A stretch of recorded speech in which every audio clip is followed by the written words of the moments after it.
Дорогие друзья, всем большой-большой привет! В сегодняшнем выпуске я хочу с вами поделиться очень действенным рецептиком. Значит, этот рецепт проверен на моем муже. Он как-то заболевал, очень часто кашлял раньше и нашел как-то в интернете этот рецепт и пользуется им по сей день. Кому интересно, оставайтесь со мной, не переключайтесь.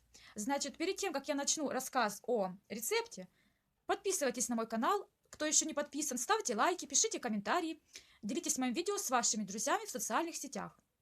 За что вам огромнейшее спасибо. Огромнейшее спасибо. Итак, значит, нам понадобится 15 листиков лаврового листа. 15 листиков лаврового листа. Заливаем пол-литрами воды. Вот, и ставим на огонь. Как только вода закипела, уваривать его не нужно. Значит, выключаем, накрываем все это дело крышкой, укутываем. Если есть термос, то можно перелить в термос, хорошо закупорить и дать настояться. Настаиваем около 2 часов. По истечению этого времени принимаем вовнутрь. Значит, как нужно принимать? По 1–1,5 столовой ложки 3 раза в день. Вот, конечно же, после еды. Если есть у кого-то какие-то противопоказания, конечно же, обязательно проконсультируйтесь с вашим лечащим врачом. Ни в коем случае самолечением не занимайтесь. Хочу сказать сразу, что этот рецепт подходит не всем, потому что есть ряд некоторых противопоказаний. Это как, значит, язвенная болезнь желудка, гастрит, ну, короче говоря, все, что связано с желудком. Вот, панкреатит в какой-то острой форме категорически нельзя принимать такой рецепт. Вот, все остальное можно. Значит, смотрите, мои хорошие, лавровый лист прекрасно очищает и тонизирует. Он очищает наш организм изнутри. И прежде всего он очищает печень и легкие. Вот, это прежде всего.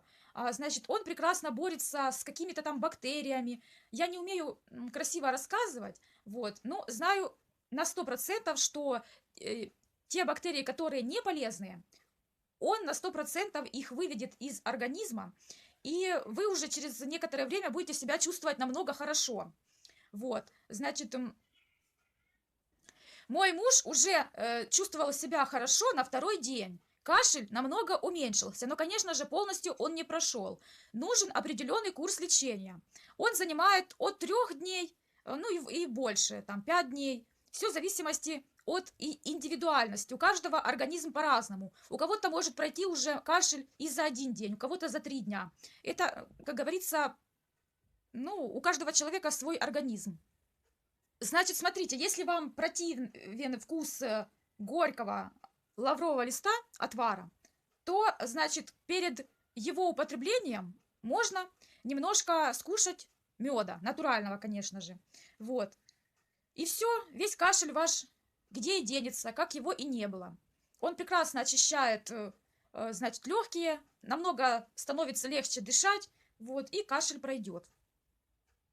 Данный рецепт я рассказываю для взрослых. Для детей я, увы, не знаю. Вот, со скольки можно, со скольки нельзя, я этого не знаю. Я рассказываю то, что испробовал на себе мой муж, вот, и я с вами поделилась этим. Всем спасибо за внимание, подписывайтесь на мой канал, всем крепкого здоровья, пока-пока.